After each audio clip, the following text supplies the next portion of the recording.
Well, the state is rolling back some of its policies originally put in place in long-term care facilities to help control COVID-19. News4JAX reporter Marilyn Parker joining us live in the newsroom. Marilyn, some of those changes start with the COVID-19 isolation facilities.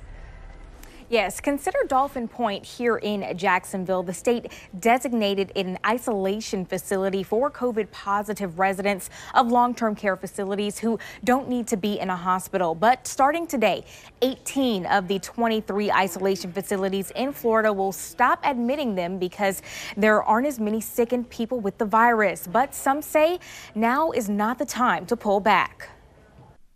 Is a decline in COVID-19 cases in Florida's long-term care facilities enough to change the policies put in place to stop the spread? This is really a mistake by the state. Brian Lee is the executive director for Families for Better Care, a group advocating for conditions in long-term care facilities.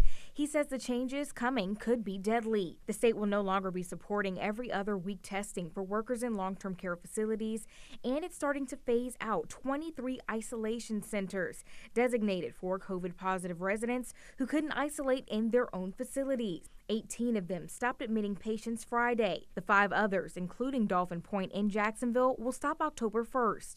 The Agency for Health Care Administration says the change is based on a dramatic decrease in positivity among residents and staff. In July, positive cases statewide peaked at 5,877 residents and at 7,298 staff. Currently, the Florida Department of Health reports 2,513 residents and 3,202 staff. The downward trend shows up at facilities around Northeast Florida that we've been tracking as well. And the reason why that's happening, by and large, is because of the testing. But the state ended its contract with the company providing testing to facilities and rolled back requirements for staff testing. Many of them are exploring options to allow visitors.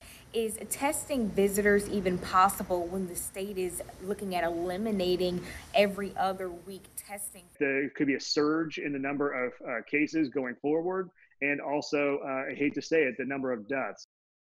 The Center for Medicaid and Medicaid Services put out a recommendation Thursday on how long-term facilities can safely allow visitors.